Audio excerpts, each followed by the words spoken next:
Olá, alunos, tudo bem com vocês? Espero que sim, viu? Hoje nós temos algumas informações importantes da nossa disciplina. E é claro, eu te faço o convite para estar comigo durante toda a nossa aula, fazendo as suas anotações, seus comentários, as suas observações, pois você é protagonista desse processo de aprendizagem, tá? Então eu espero que você aproveite a nossa aula de hoje. Dúvidas pode me perguntar no privado, que nós temos que estabelecer esse diálogo, que é um diálogo tão importante para o andamento da nossa disciplina, tá bom? Então, desde já, desejo uma excelente aula e vamos lá comigo.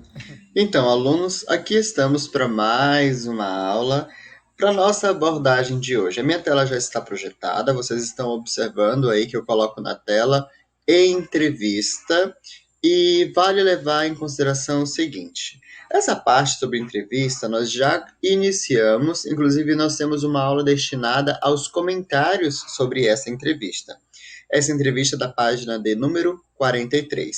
Então, nós já trabalhamos a página de número 43, já trabalhamos a página de número 44, já trabalhamos a página de número 45 e eu comentei brevemente as questões. Hoje, nós temos mais uma aula voltada para reflexão do que propriamente escrita. E é interessante nós observarmos esse contexto dessa nossa aula, porque como nós estamos falando em entrevista, aparentemente nós podemos pensar que a entrevista é um gênero textual que não tem tanta relevância, mas tem uma certa relevância e você deve levar em consideração que toda esta relevância ela é colocada em prática quando nós entendemos de fato o conceito ou o ponto de partida para a entrevista. Lembrando em consideração que nós vimos um texto do Mário Sérgio Cortella e eu pedi muita atenção, muito detalhe para este texto quando eu disponibilizei o link da nossa videoaula exclusivamente sobre esse texto. Aqui nós temos o seguinte, página de número 46, nós temos o seguinte, preparação. Olha só como o nosso livro trabalha essa parte sobre entrevista. Lembrando, vou voltar aqui um pouquinho porque eu quero que vocês tenham ideia do que eu estou falando. Nós iniciamos aqui entrevista, nós lemos o texto de Mário Sérgio Cortella, nós inclusive fizemos as perguntas, respondemos, comentamos na verdade as respostas, inclusive a ideia central de cada resposta, e o objetivo da nossa aula de hoje é dar continuidade à proposta que segue o nosso livro didático. Se você parar para pensar, para observar, nós já passamos praticamente de 50% do nosso livro didático e já estamos nos encaminhando para a reta final do nosso livro didático. Então, pense um pouquinho, veja de que forma, então, o material que nós já estudamos agregou na sua vida. Por quê? Porque como nós trabalhamos conteúdos gramaticais, conteúdos textuais, eles não devem ser conteúdos em vão. Eles têm que ter aí uma linha de importância a ser destacada. E eu gosto muito que os meus alunos pensem qual é a importância de eu ter estudado tal conteúdo. Porque a língua portuguesa, ela é uma língua fabulosa, cheia de reflexão, melhor, cheia de reflexões. E todo texto, mesmo pela entrevista que nós estamos lendo, deve ser levado em consideração esse significado do que vem a ser a importância da língua, a reflexão em torno da língua, enfim, ok? Aqui então nós já trabalhamos, eu quero que nós possamos olhar aqui para esta parte da página de número 46, que diz respeito à preparação. Na verdade, é uma continuação do gênero entrevista. O mais interessante observarmos é que esta semana nós estamos em processo de finalização do capítulo. Próxima semana nós iremos encerrar o capítulo de número 5 e iniciar o último capítulo do nosso livro, que é o capítulo de número 6, ok? Vamos então. Preparação. Primeiramente, o grupo precisa informar-se sobre o tema escolhido. Para iniciar suas reflexões, leiam um dos textos a seguir. Cada um deles pode servir de ponto de partida para aprofundamento no tema. Opa, que tema? Veja aqui, de forma anterior, nós temos aqui, neste capítulo, propomos a vocês que em grupos realizem uma entrevista sobre um destes temas: o vício em videogames, o discurso de ódio e as notícias falsas. Você não vai fazer a entrevista como o nosso material sugere, tá? Na verdade, como nós estamos de forma virtual, é um pouco complicado fazer uma entrevista. Então, eu quero que nós possamos ler o nosso texto, pensar, refletir e, a partir dessas reflexões, você então ter o contato com o tipo de estrutura, a tipologia do texto, as características da entrevista e por aí em diante, ok? Bem, nós temos aqui o seguinte: texto para o tema O vício em videogames. Vamos ver o que o nosso texto considera. Pela primeira vez, vício em games é considerado distúrbio mental pela OMS, Organização Mundial de Saúde. Tá? É um texto relativamente novo, ele é datado em 2 de janeiro de 2018. A autora é Jane Wakefield e o texto, na verdade, está disponibilizado na BBC, tá? BBC ou BBC, ok? Vamos ver então qual é a reflexão proposta. O vício em jogos de videogame passou a ser considerado pela primeira vez um distúrbio mental pela Organização Mundial da Saúde. A 11ª Classificação Internacional de Doenças, CID, irá incluir a condição sob o nome de distúrbio de games. O documento descreve o problema como padrão de comportamento frequente ou persistente de vício em games. Tão grave que leva a preferir os jogos a qualquer outro interesse na vida. Alguns países já haviam identificado essa condição como um problema importante para a saúde pública. Muitos, incluindo o Reino Unido, têm clínicas autorizadas a tratar o distúrbio. É complicado, né? A última versão da CID, lembrando que CID, temos aqui, ó, CID, Classificação Internacional de Doenças, ok? A última versão da CID foi finalizada em 1992 e a nova versão do guia será publicada neste ano. Ele traz códigos para as doenças, sinais ou sintomas e é usada por médicos e pesquisadores para rastrear e diagnosticar uma doença. O documento irá sugerir que comportamentos típicos dos viciados em games devem ser observados por um período de mais de 12 meses para que um diagnóstico seja feito. Mas a nova CID irá reforçar que esse período pode ser diminuído se os sintomas forem muito graves. Os sintomas dos distúrbios incluem não ter controle de frequência, intensidade e duração com que joga videogame. Priorizar jogar videogame a outras atividades. Continuar ou aumentar ainda mais a frequência com que joga videogame, mesmo após ter tido consequências negativas desse hábito. Richard Graham, especialista em vícios em tecnologia no Hospital Nightingale, em Londres, reconhece os benefícios da decisão. É muito significativo, porque cria a oportunidade de termos serviços mais especializados. Ele coloca esse distúrbio no mapa como algo a ser levado a sério. Mas para ele é preciso tomar cuidado para não se cair na ideia de que todo mundo precisa ser tratado e medicado. Pode levar pais confusos a pensarem que seus filhos têm problemas quando eles são apenas empolgados jogadores de videogame, afirmou. Turma, pensem comigo. Se você se sente dessa forma, que tal começar a repensar o seu tipo de comportamento? Se nós estamos falando aqui em vício, e com mais particularidade em vício em videogame, em game, então pense de que forma isso está afetando a minha vida pessoal. E isso também pode afetar a minha vida pessoal. Leve isso em consideração, porque quando nós falamos em vício, tudo que extrapola um limite, tudo que extrapola uma certa linha voltada mesmo à parte do que seja assim bom e o que não seja bom, de fato a questão do limite, você precisa perceber que tudo que excede o limite talvez possa ser prejudicial, tá? Leve isso em consideração, ok? Vamos lá continuar. Vamos ver. Segundo o Graham, ele vê cerca de 50 casos de vícios em videogame surgindo por ano e seu critério é O jogo está afetando atividades básicas, como comer, dormir, socializar ou ir à escola? Uma pergunta, né? Ou ir à escola? Se a resposta for sim, então pode ser o problema. Opa! Pensem o seguinte: o jogo está afetando atividades básicas, como comer, dormir, socializar ou ir à escola? Então você está aí tendo um probleminha na sua vida. Comece a repensar.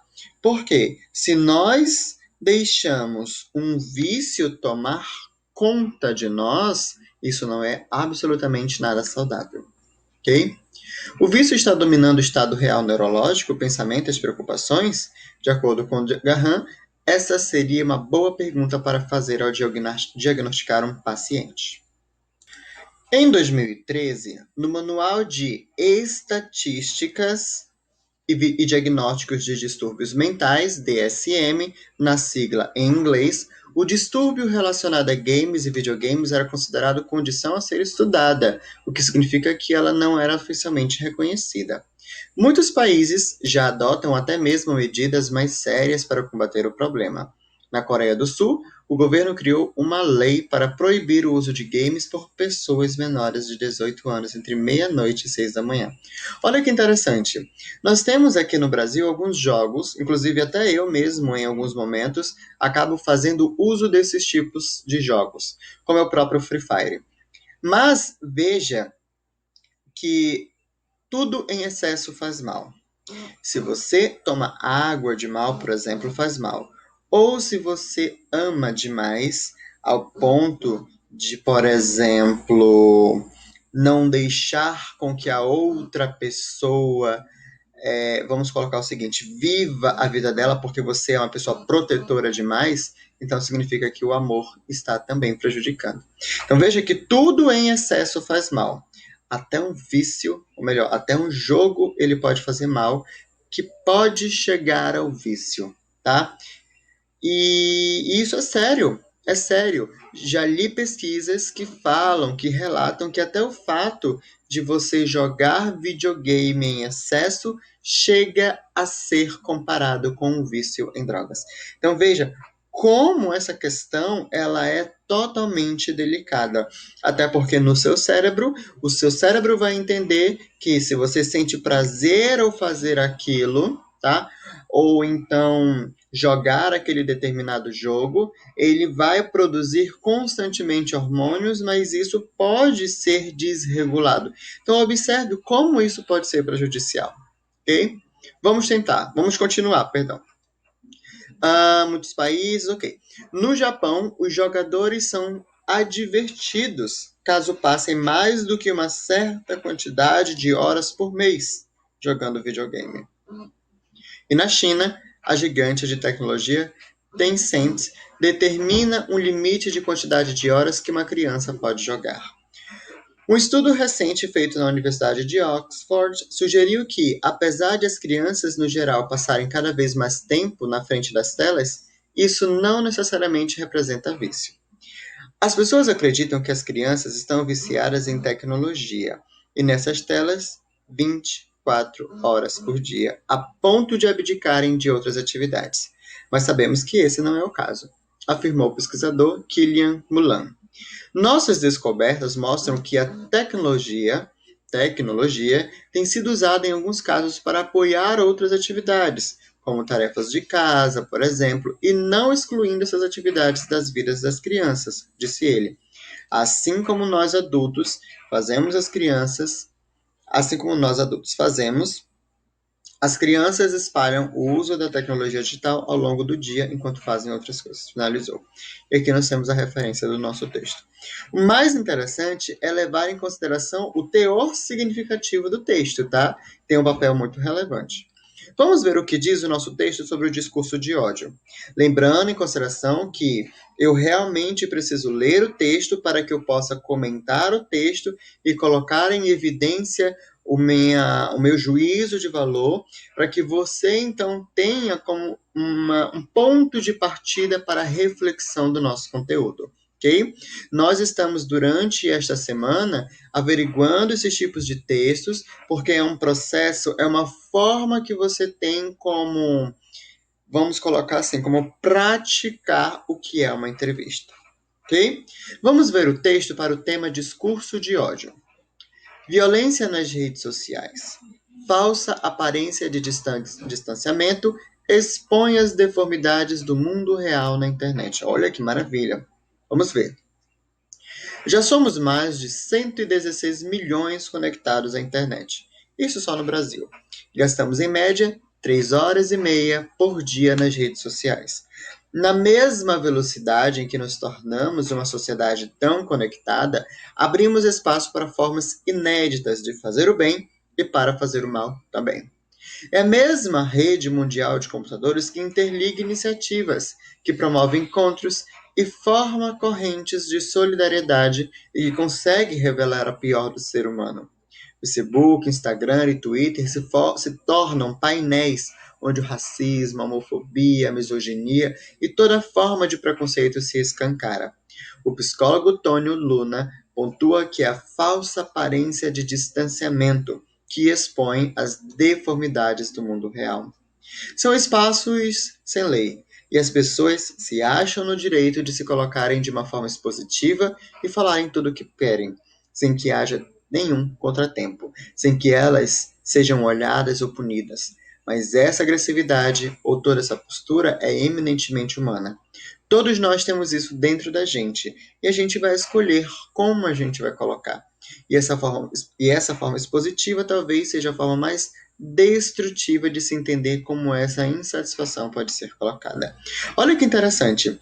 É interessante pensarmos sobre esse texto, até porque em outro momento eu comentei sobre uma fala interessante, que durante as redes, ou melhor, que quando nós estamos nas redes sociais, por trás nós vestimos uma certa, vamos colocar aqui, como uma certa máscara, roupagem, tá? Porque é justamente quando você, preste bem atenção, veste essa roupagem e cria uma nova personalidade. Aliás, será que cria mesmo? Porque para que eu faça comentários maldosos, crie haters sobre algumas pessoas e sobre algumas situações, então ali é uma personalidade que eu mesmo tenho, que eu coloco em evidência durante ou perante as redes sociais, e é claro, eu faço daquele espaço o meu espaço de fuga para aquela personalidade que é reprimida, tá? Algo que se fosse durante a vida real, você não teria talvez a coragem de evidenciar essa personalidade, ok? Então veja o quanto isso é interessante. A gente nunca acha que vai se tornar vítima, se tornar uma vítima. E quando isso acontece? As histórias de quem se torna alvo de ameaças e injúrias nas redes sociais pipocam por aí. Algumas ganham repercussão, outras ficam no anonimato e se tornam batalhas pessoais de gente como o funcionário público de Curitiba, que prefere não ser identificado. Alguém que o conhecia muito bem criou um perfil falso e passou a difundir mentiras sobre ele. A farsa foi tão grande que repercutiu até mesmo entre os funcionários do trabalho dele e abalou toda a família do servidor. Não importa onde você esteja, o que você faz, sempre tem pessoas que vão de uma forma ou de outra tentar te atingir. Eu me senti assim como perseguido. E isso ele falando, vítima de uma violência, de um ódio.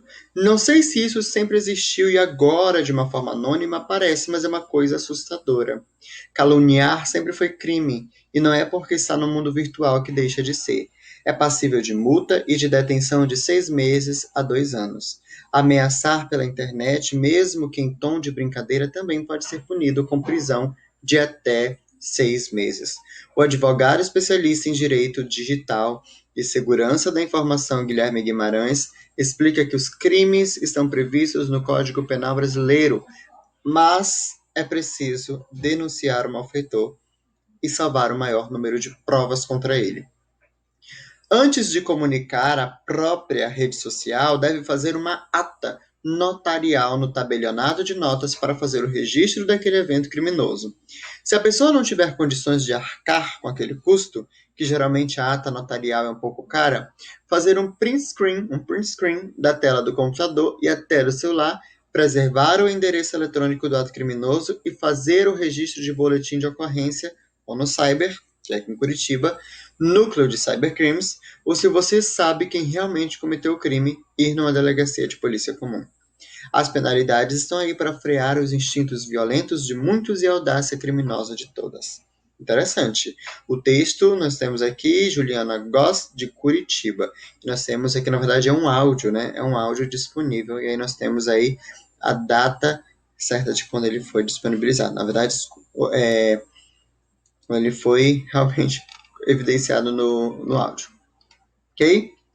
Bem, vamos observar o seguinte. Aqui nós temos o texto para o tema As Notícias Falsas. Vamos também dar uma conferida. É importante que nós é importante que nós tenhamos este momento. Vamos lá. Nem verdadeiras nem falsas. Alteração da natureza das informações.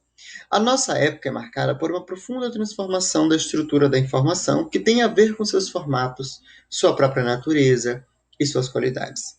Para compreender tal mudança é necessário, em primeiro lugar, distinguir claramente o contexto midiático do small data, isto é, na esfera pública moderna, jornais, televisão, rádio, etc., daquela do Big Data e das redes digitais contemporâneas. A primeira, caracterizada pela disseminação de informações por parte de algumas poucas centrais e empresas emissoras, e a segunda baseada na produção descentralizada de informações em ampla escala, produzida por todos os usuários. Como mencionado por diversos autores que intervieram neste debate sobre fake news, as notícias falsas sempre existiram e, portanto, não devem estar ligadas unicamente ao advento das redes sociais, mas há uma grande diferença no contexto da comunicação contemporânea em relação ao passado. Nas arquiteturas informativas do Small Data ou Small Data, uma notícia não verdadeira, publicada várias vezes nos jornais ou anunciada nos noticiários da TV, em um contexto sem interação, tornava-se verdadeira e difundida como tal, até a sua própria correção, que se acontecesse deveria ser feita pelos mesmos canais que a consideraram verdadeira. Assim, houve relatos falsos, ou melhor, houve falsos relatos e falsas notícias que foram corrigidos, em alguns casos décadas mais tarde, ou em muitos outros ficaram sem ser desmentidos ou corrigidos. Em suma, no contexto midiático centralizado no Small Data, uma vez publicada, uma notícia falsa poderia ser desmentida ou corrigida somente depois de anos ou de décadas. Um mecanismo lento e, acima de tudo, pouco confiável. Ao contrário, o que o digital e a possibilidade de interação de todos em tempo real no âmbito da Big Data produziram foi o aumento da quantidade de informações e da velocidade do tempo necessário para desmascarar uma notícia falsa. Assim, é possível afirmar que, em relação ao passado, a informação digital é potencialmente menos falsa do que aquelas divulgadas pelos jornais, TV e pela mídia tradicional, porque, uma vez divulgada, é imediatamente analisada e pensada pelas redes sociais digitais e por qualquer pessoa, que terá no próprio contexto digital instrumentos para aprofundá-la e verificá-la. Um exemplo para todos nesse sentido, a Enciclopédia Coletiva Wikipédia. Leve em consideração que esses textos eu já solicitei para que você fizesse. Como eu precisava resgatar para a nossa aula de hoje, eu vou deixar então que você termine a leitura sobre ele, mas você não vai precisar responder as questões 7, 8, 9 e 10, tá bom? Não precisa, marque um X. Aqui na página 50 você não vai precisar responder a 11, a 12, a 13, a 14, a 15, a 16, tá? Nem a 17. Não precisa, porque tem um motivo que eu quero que você não faça. Porque como nós vamos, ou melhor, como nós já temos as produções textuais na disciplina de produção textual, seria muito texto para você, então, tomar conta. E eu não quero que as nossas aulas sejam apenas de quantidade. Eu quero que as nossas aulas sejam de qualidade, ok? A questão de número 18 você também não irá fazer, certo? Aqui na prática de escrita, nós temos um texto que é sobre o artigo de opinião. Lembrando que o texto, melhor, as características de um artigo de opinião nós já lemos, nós já vimos e nós já percebemos quais são as características do artigo de opinião, ok? Observem o seguinte, aqui na página de número 51, onde tem artigo de opinião, você irá ler o texto, ok? Na página de número 52, você irá terminar de ler o texto. Aqui na questão de número 1, você irá responder aqui no nosso livro, assim como a questão de número 2, número 3, e aqui na página de número 53, você irá responder a questão de número 4. Esta parte que diz respeito ao projeto de escrita, aí tem preparação, produção, avaliação, não precisa fazer.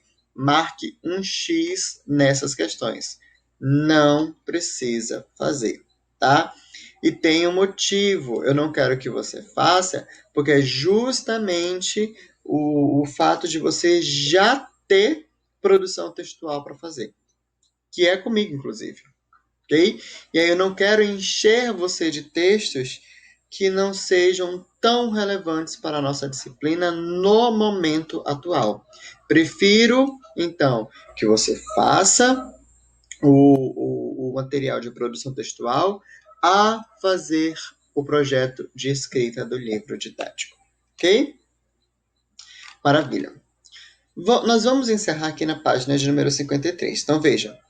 Eu já trabalhei entrevista com vocês das páginas 44 a 46, questões 1 a 6.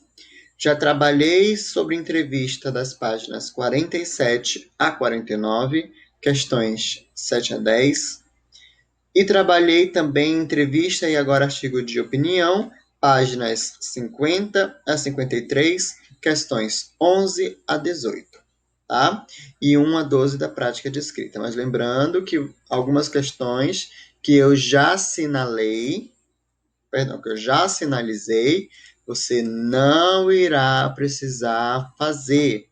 É apenas os textos, eles estão aqui como textos base para que você reflita, faça sua reflexão sobre o conteúdo e em outro momento eu vou utilizar esses textos.